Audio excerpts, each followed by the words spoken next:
Today is April 5th, 2023, and the news is brought to you by Analogue Spotlight, a group of photographic retailers and manufacturers who have joined together to support analog photographic media and help keep analog photography thriving worldwide. The brands are now displayed on the top, and meanwhile, I'm going to talk about one of the sponsors, that is 20th Century Cameras. They have suffered a fire in their workshop. So they have basically lost, as far as I know, all the operation they had, which means 3D printers, laser cutters, cameras. There's a whole video on Instagram of him showing, Jeff basically showing all the burnt graphics cameras, because he did a lot of graphics parts and conversions and a bunch of AO-ECTAR lenses and similar. So this is devastating for anyone. I really feel for Jeff. He's not only going through that fire, but also through some personal sickness. He's in stage 3 cancer, if I'm not mistaken. So my thoughts go towards Jeff, and I'll leave a link below to his Instagram and website, just in case someone wants to do a donation or reach out to him, see if they can help in any way possible. But this kind of stuff is the stuff that I think the film photography community can join together. He has mentioned he's going to be doing a fundraiser to kind of get things kicking back to normal for business. But obviously that's hard, and he's fighting insurance and things like that. But, you know, I hope that that gets better. Hope it's, you know, soon he'll be back into doing business as usual. So now to the news. Well, that was sad news. Let's go with the normal news. We have Polaroid Blue experimental film. As you know, Polaroid has made all kinds of weird experimental films since they came back through Impossible Project, Polaroid Originals, now Polaroid, and this is a blue experimental film. This, it seems to be at least the most marketing well done I've seen before. There's a whole ad about Brian, an engineer that is, or chemist, that is getting the formula. He got this weird blue hue, and it's not a duochrome, it seems to be some other kind of film, and it is limited. So as always, the film is not too cheap at $17 for a pack of 8 shots, but it's available for those who want to try something different that might not be around much longer.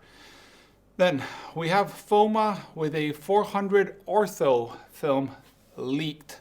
This is coming thanks to Thomas from the Czech Republic, if I'm not mistaken. That's where he probably is based, thanks to, you know, this local news. And this is on a forum. Someone's been shooting Foma orthochromatic 400, and there's a couple pictures that I'll put in the news, but it seems to be coming soon. So that's kind of cool that Foma is actually working on something different. They haven't really developed much in the past few years, and there's always rumors that, you know, what's going on with Foma. They're doing something, they're kind of a bit more closed than some other companies when it comes to communications. So nice to see this 400 ortho in the works. Then we have Laowa. I don't know how you say this. Laowa. 15mm f2 lens. Laowa makes lenses for all kinds of mounts, mostly digital cameras. That's why they've probably never been mentioned here in the news. But this 15 f2 is a Leica M mount. And what's interesting is, even though it's a super wide angle and it kind of doesn't really need more than hyperfocal focusing, it is a rangefinder couple for Leica M. So it comes at $699 US, if I'm not mistaken. And it has that 0D distortion kind of lens that they've been doing for others. They say it'll be superb for architecture and, you know, this kind of stuff because of the lines, no distortion. So if you're into Leica M, it's a cool lens that is being available, I think, for other mounts.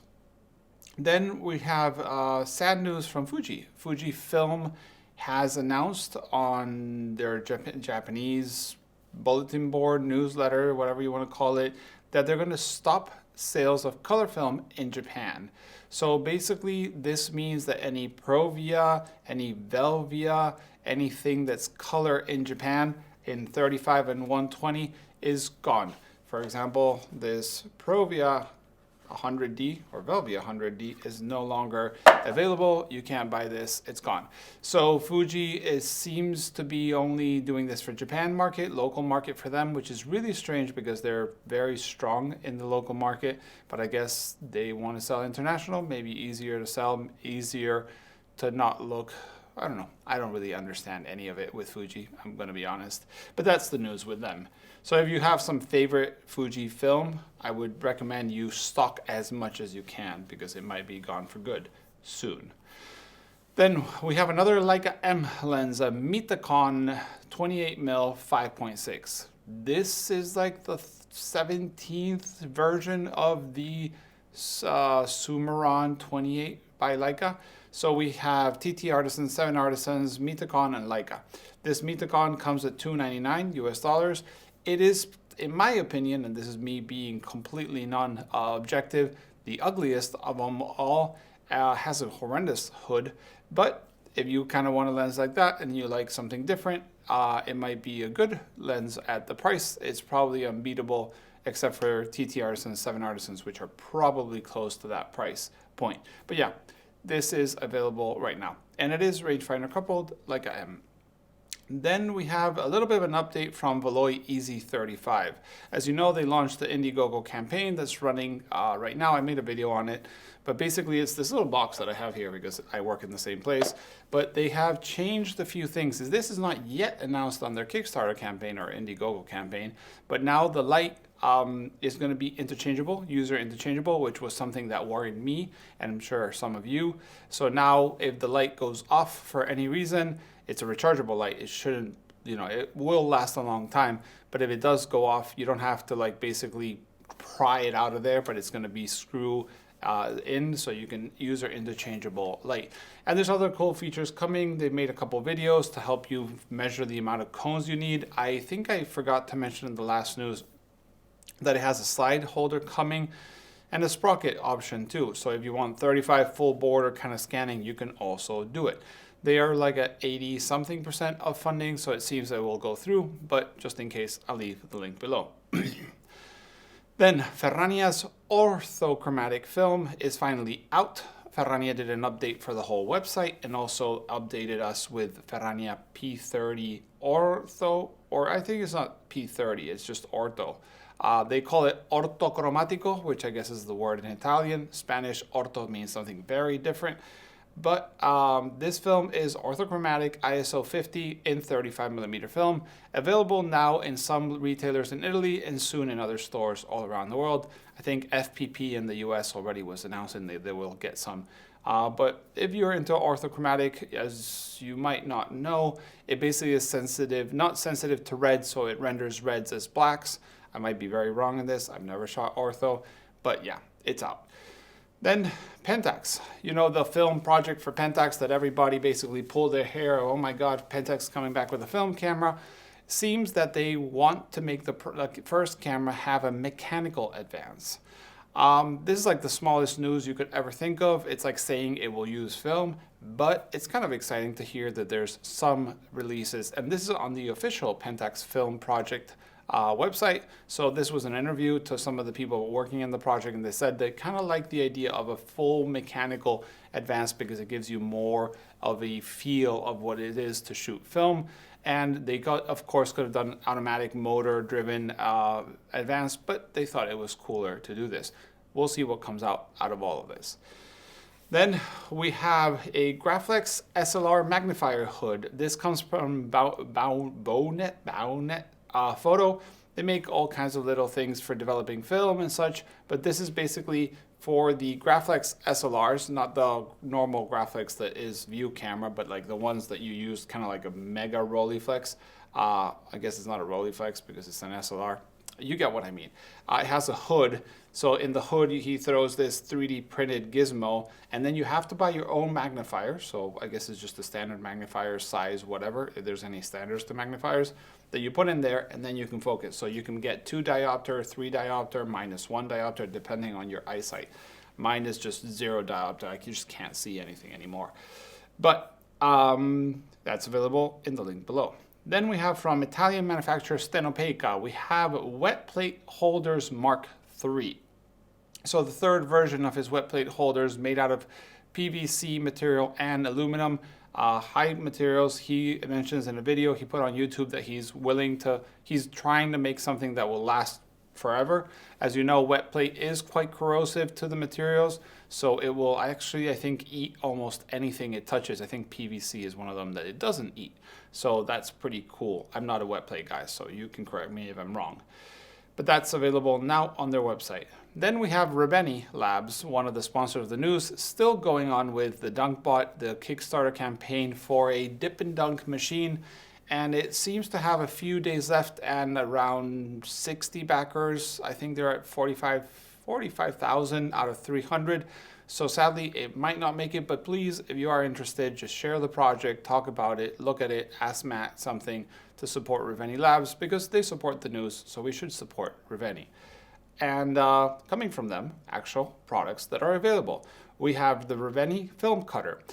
So it's the film leader cutter, sorry. This is to cut the film leader for bulk loading. So it's made out of 3D printed, and it's just a flap that you close, and then with an X-Acto knife you kind of trim it. It's a bit more manual intensive, but Reveni Labs is selling this at 12 Canadian dollars, which is extremely affordable. And one thing a lot of people have been asking is also the Leica thread mount, basically leader cutter, because if you've ever used a Barnett camera, you know you have to cut like a long tongue. This is not the usual thing that the cutters do. So Reveni has made one for the Leica, so you can cut that extra long leader for your film. Also, he's made a film cutter just for your negatives. It's kind of like a thing that you put your fingers in, and it has a little mask on top, and then it has a magnet for scissors, and then you just cut it. It's pretty cool because it's white, so you can see where the film ends or the frame ends, and you can cut precisely. Then we have Filmomat, who has been doing the Filmomat developing machine, coming out with a FStop darkroom timer.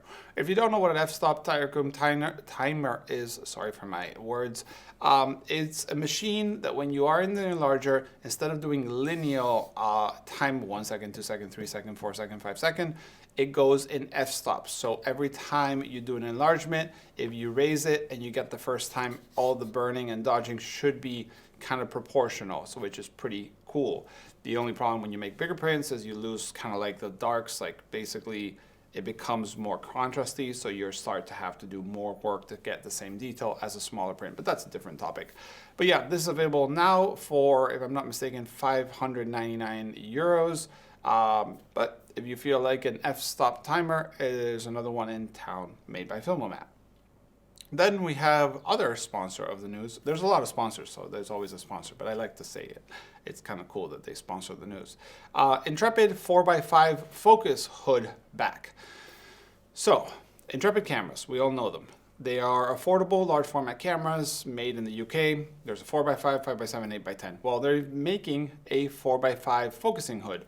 But the problem with Intrepid cameras is the back doesn't really have any thought process to throw it like a hood. So this is like a waist-level finder, but like horizontal. So what they've done, ingenious solution, is basically sell the whole back together. So you can buy the ground glass with the hood, and you basically substitute your normal ground glass with no hood and put that one in, and then you can shoot without a dark cloth. You are going to still probably need a loop and, you know, focusing and so on, large format, you know, depth of field, but it's pretty cool. Or you can carry both and choose if you want a dark cloth, or you maybe want to use a loop only, or you want to use the hood. It's available now on their website, so you can go check it out. This only works with Intrepid cameras, by the way. Then we have Alvandi, another sponsor, from coming out with a 4x5 Panorama version 3. So I've said it many times, but Alvandi cameras are probably one of those cameras I would love to own that I still haven't purchased because I feel like I would love to own it, but then maybe not use it. This is a technical 4x5 camera. So what do I mean by technical? It's a very small camera. It's not a monorail. It's not a folding like field camera. This is all metal construction camera that basically has a cone that's interchangeable for different lenses, and then it has like a body construction that's almost like a basically CNR frame. And inside this new frame, the Panorama number 3, there's shift, there's I don't know how you call it, like shift, vertical raise and fall, and shift sideways. But if I'm not mistaken, because I was trying to read the website and I fully didn't understand at the time I was doing the news, I think the front does up and down and left and right, and the back does up and down and left and right. I might be mistaken. Check it out. But this is really cool for those people that want to have a very minimal one lens, two lens setup to go to shoot architecture, because you just take a very small tripod, because these cameras are not extremely heavy. They're made of, I think, aluminum, if I'm not mistaken, and CNC'd and all this. And you can just put it up, basically level your camera, and then just go up, left, right, down, and choose if you want more lines or less lines. It does like plus minus 20 millimeters, but I highly recommend you check the specs. His website has a bunch of little cool GIFs that go up and down and all this stuff. But this is available now at Alvandi's camera, link below. Then there's been announcements that Fuji is discontinuing, I think it's Superia 400 in the US. And at the same time, they are announcing a Fuji 400 color film in B&H, at least what I saw. Some people sent me the info, so thank you, that it's made in the USA. So we already had this with the Fuji Color 200 that was made in the USA, and now this seems to be this 400 made in the USA. This is really complicated in my opinion, because it's like Fuji subcontracting a color film manufacturer based in the USA, which has to be Kodak, to make film for Fuji. But I thought that Kodak film is sold through Alaris. So is this an Alaris business, or is this a Kodak Rochester telling Alaris to F off? Don't really know. Not my business, but it's kind of weird. And it's extremely affordable at $5.99 for a roll of 36. So is Kodak film going to be the cheapest available when it's called Fujifilm? Who knows? Maybe they remove the Alaris tax and that's why they're so cheap.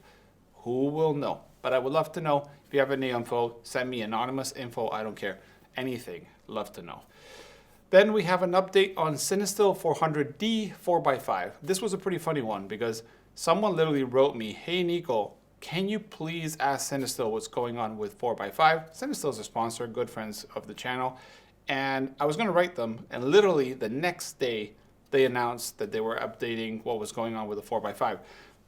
Long story short, basically they're going towards making it and finally getting out, but the person that's finishing the film is still not there.